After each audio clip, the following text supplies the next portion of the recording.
నిజంగానే మ్యామ్. ఇప్పుడు మోస్ట్లీ చెప్పాలంటే ఈ రూమర్స్ అయితే అత్తగారి ఇంటి నుంచి ఆడపిల్లకే వస్తుంది. ఎందుకని ఒక హస్బెండ్ లేనప్పుడు వాళ్ళకు ఆ ఆడపిల్లకు ఒక ధైర్యము, ఒక తోడు, నీడ, అది అత్తయ్య గాని, మామయ్య గాని, అమ్మ గాని, నాన్న గాని ఉండాలి. బట్ మనిషి ఉన్నప్పుడు ఒకలాగా, మనిషి లేని అంటే సమాజంలో జరిగేదే ఇది. దీనికి మెయిన్ వాళ్ళ మైండ్ సెట్టా, లేకపోతే సమాజాన్ని చూసి వాళ్ళు ఇలా మాట్లాడడానికి ట్రై చేస్తారా? ఇప్పుడు ఎలా అయిపోయిందంటే అండి, మిగతా వాళ్ళ లైఫ్ లో కూడా నాకు కూడా కొన్నిసార్లు చాలా షాక్ అనిపించింది. నేను చాలా ధైర్యంగా స్టెప్ వేసా.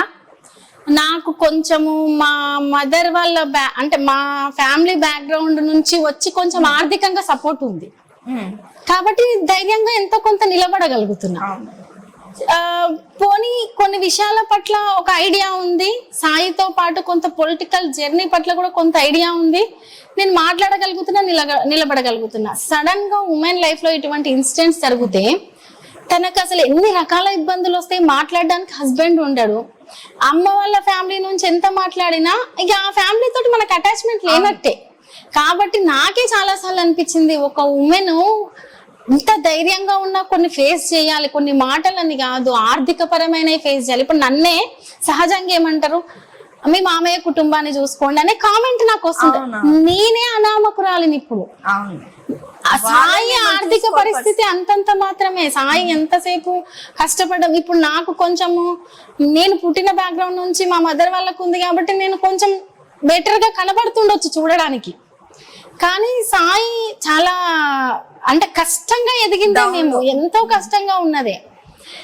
సో అందులోనూ గవర్నమెంట్ చేసిన సహాయాన్ని కూడా నేను ఎక్కడ ఎవరికి ఇవ్వకుండా ఉండాలి. అంకుల్ వాళ్ళకి కూడా 50 lakhs ఇచ్చాం. ఊరి దగ్గర ఓన్ హౌస్ ఉంది, అంకుల్ కి ఒక తోడు ఉంది, వైఫ్ ఉంది, ఒక పాప ఉంది, అంటే కుటుంబం ఉంది. ఈ రోజు కొత్తగా వచ్చిన కుటుంబం కాదు, 20 ఏళ్ల నుంచి అంటే 15 ఏళ్ల నుంచి ఏర్పరచుకున్న కుటుంబము. అసలు అలా మాట్లాడేసరికి నాకే ఆశ్చర్యం అవుతుంది. నేనేం ఏ రోజు వాళ్ళని పోయి ఇబ్బంది పెట్టలేదు, ఒక్కొక్క మాట కూడా నేను కామెంట్ చెయ్యను ఎటువంటి విషయం గురించి. ఫైనాన్షియల్ గా కూడా నాకు చేసిన సహకారంలో వాళ్ళకు 50% నా పిల్లలకి ఎట్లా ఇచ్చినో అట్లా దక్కినట్టే, ఇచ్చినట్టే. మీన్స్ ఇప్పుడు ఊరి దగ్గర ఉన్న ఇల్లు, ఆ పావెకర భూమి ఏది నేను పోయి అడగను కూడా. అంటే ఆల్రెడీ సాయి ఒక ఇల్లు, మాకంటూ కొంత పర్లేదు కాబట్టి నేను ఏ విషయాల్లో కూడా డిపెండ్ కాను, ఆధారపడను. నా పిల్లల్ని నేనే ఇప్పుడు నేను చూసుకుంటున్నాను, నేనే ఫైనాన్షియల్ గా మంత్లీ నా సోర్స్ చూసుకుంటున్నాను.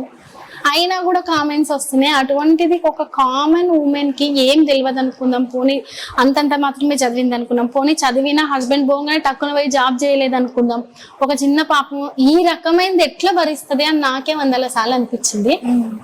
అది చాలా టఫ్. నేను వేరే వాళ్ళకు కూడా, నన్ను విమర్శించే వాళ్ళకు కూడా నేను ఒకటి చెప్తున్నాను. ఒకటి, ఈ రోజు నేనేదో వెళ్ళి ఆ కుటుంబంలో నేను అందరితోటి మంచిగా ఉన్నాను, అందరితోటి సఖ్యతగా ఉన్నాను. ఎందుకంటే సాయి వాళ్ళ అన్న మ్యారేజ్ మా మ్యారేజ్ తర్వాత అయింది, మేమే ఖర్చు పెట్టి మ్యారేజ్ చేశాం. ఈవెన్ సాయికి వాళ్ళ అన్నకి హెల్త్ బాగాలేకుంటే కూడా సాయి అన్ని రకాలుగా చాలా వరకు కాపాడుకోవడానికి ట్రై చేసిండు. ఇప్పటి వరకు ఆ ఇంటికి సాధ్యమైనంత వరకు నేను ఏది అంటే నేను కాదు, నేను ఒక్కదాన్ని కాదు కదా, సాయి కూడా కదా, ఇద్దరం కలిస్తేనే మేము. ఒక హస్బెండ్ ఏదైనా చేస్తుండు, ఏదైనా మూవ్ అవుతుండంటే వైఫ్ సపోర్ట్ లేనిది హస్బెండ్ మూవ్ కాడు. కాబట్టి నాకు సాధ్యమైనంత వరకు నేను బెటర్ గానే ఉన్నా, కుటుంబంతో మంచిగానే కలిసి ఉన్నా. కానీ ఎట్లుంటదంటే మనిషి లేకపోయేసరికి సాయి వాళ్ళ మదర్ లేరు, మదర్ ఉంటే ఇంకొక లాగా ఉంటది. అంకుల్ కి ఇంకా వేరే ఎన్విరాన్మెంట్ ఎవరెవరో యాడ్ అవుతుంటారు, మనకు తెలియదు కదా ఎవరెవరు యాడ్ అయ్యారు, ఎవరెవరు వచ్చి ఏమేమి చెప్తున్నారు, ఏమేమి మాట్లాడుతున్నారు. ఇప్పుడు కొడుకు ఉన్నప్పుడు ఉండేదానికి ఉన్నప్పుడు కూడా వాళ్ళ మధ్య చాలా గ్యాప్ ఉంది. నిజం చెప్పాలంటే చాలా ఫ్యామిలీనే, ఈ నాట్ ఓన్లీ సాయి వాళ్ళ బ్రదర్ కి కూడా ఒక గ్యాప్ అనేది ఏర్పడిపోయింది. అది 10th క్లాస్ ఇంటర్ ఆ ఏజ్ లో ఏర్పడిపోయింది. ఇక దానికి ఇప్పుడు మనిషి లేకపోయేసరికి కొత్తగా మనల్ని ముందలు పెట్టి మాట్లాడుతుంటే నాకు ఆశ్చర్యం అనిపిస్తుంది. ఓకే, వాళ్ళకి తెలియదు కదా, తెలియని వాళ్ళు ఏవేవో మాట్లాడతారు, వాళ్ళకి పూర్తిగా ఫ్యామిలీ స్టోరీ తెలియదు కదా, ఇక అట్లే మాట్లాడతారు. సహజంగా కొంత పెరిగిన విధానాన్ని బట్టి కూడా డిఫరెన్స్ కనిపిస్తాం కదా, డిఫరెన్స్ అనేది కామన్ గా కనిపిస్తుంది. కాబట్టి దాని వల్ల కూడా అట్లా మాట్లాడతారేమో. ఇక పోనీలే, తెలుసుకున్న వాళ్ళు బెటర్ గా ఆలోచిస్తారు అని నేను కూడా వదిలేస్తా.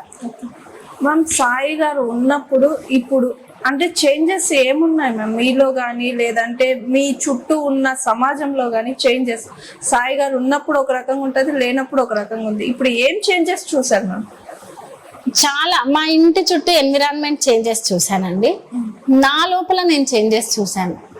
ఒక ఉమెన్కి ఎలా ఉంటుందంటే, మనం ఒక ఇల్లు నీట్గా ఉంచాలన్నా, ఒక ఫుడ్ టేస్ట్ఫుల్గా ఉండాలన్నా, లేదు మన మీద మనకి ఏదైనా ఇంట్రెస్ట్గా ఇది తెచ్చుకుందాం అనిపించిన హస్బెండ్ కోసమే చేస్తాం మెజారిటీగా. అవును. అంటే మనం ఒకసారి మ్యారేజ్ అయ్యిందంటే మన కోసం మనం బతకడం మర్చిపోతాం. భర్త కోసం, తర్వాత భర్త పిల్లల కోసం ఇలా బతుకుతాం. ఇప్పుడు ఎవరి కోసం ఏం చేయాలి అనిపిస్తుంది కొన్నిసార్లు. ఒక గోల్ పెట్టుకున్నా కాబట్టి సాయి తర్వాత సాయి చాలా అంటే నేను చూసా, నిజంగా చెప్పాలంటే సాయి గురించి ఈరోజు మాట్లాడే వాళ్ళందరూ సాయిని ఇప్పుడు స్టూడెంట్ ఉన్నప్పుడు ఒక సంవత్సరం ఒకరు చూసుకుంటారు, ఆ సంవత్సరందే మాట్లాడతారు. ఒకరు ఇంకొకటి ఏదో స్టూడెంట్ ఉద్యమాల్లో చూసిన 6 నెలలదే మాట్లాడతారు, ఒక 6 నెలదో సంవత్సరంతో వాళ్ళతోటి కలిసి ఉన్నది. ఈవెన్ అంకులు కూడా ఆ చిన్నప్పటి నుంచి ఉన్నదే తెలుసు, ఇంటర్ వరకే తెలుసు. ఇంటర్ తర్వాత నుంచి ఈ పొలిటికల్ బిఫోర్ జర్నీ వరకు సాయి ఏం కష్టపడ్డాడో తెలియదు, ఎంత ఏడ్చిండో తెలియదు, ఎంత బాధపడ్డదో తెలియదు, ఫుడ్ లేకుండా ఇబ్బంది పడ్డదో తెలియదు. ఎందుకంటే ఏ రోజు రాలేదు, అడగలేదు. అంటే మనకి ఇక్కడ వేరే బాధ్యత ఉన్నప్పుడు ఇది గుర్తు రాదు కదా, అట్లా అయిపోయింది అనమాట. సో నాకు ఏమనిపిస్తుంది అంటే, ఇంటి చుట్టూ ఎన్విరాన్మెంట్ మారిపోయింది, నేను మారిపోయినా. ఒక్క సాయి ఏం చేయాలనుకుంటున్నా ఆలోచన తప్ప వేరే రకమైన ఆలోచనలు లేవు. ఒక ఫుడ్ ఏదైనా అనిపిస్తే ఎందుకు, ఇంకేదైనా అంటే వేటి మీద మనకు సెకండరీ ఆలోచన రాదు, మొత్తం మారిపోతుంది. మనుషులు కూడా ఇప్పుడు మెన్ మీద ఉండే అది ఉమెన్ మీద ఉండదు.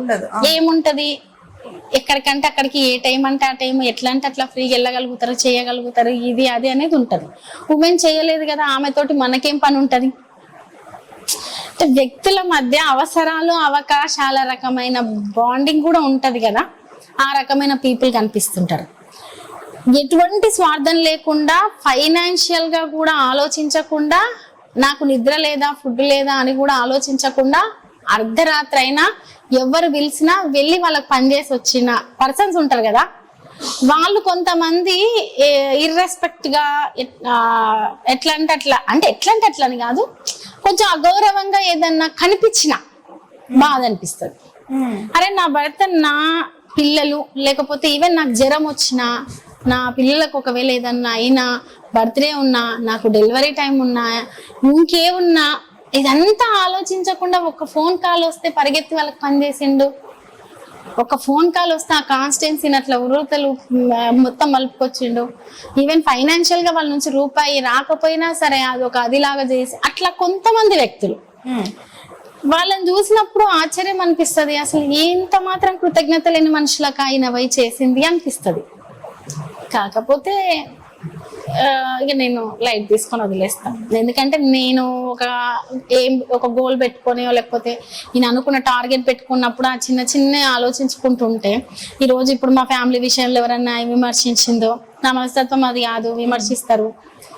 ఇంకోటి ఇంకెవరన్నా గౌరవంగా మాట్లాడతారు. ఇవన్నీ చూసుకుంటూ పోతే నేను అనుకున్నది నేను చేయలేను, నేను బతికిన దానికి అర్థం లేదు. నేను బతికినంటే ఎట్టి పరిస్థితుల్లో అది సాయి అనుకున్నది చేస్తేనన్నా కనీసం బ్రతుకు అర్థం ఉంటుంది. అలా అనుకుని ముందుకెళ్ళిపో. Hi, this is Swathi. Like చేయండి, షేర్ చేయండి, కమెంట్ చేయండి అండ్ సబ్స్క్రైబ్ చేయండి GR TV. Hi, this is Monica. Please like, share and subscribe GR TV.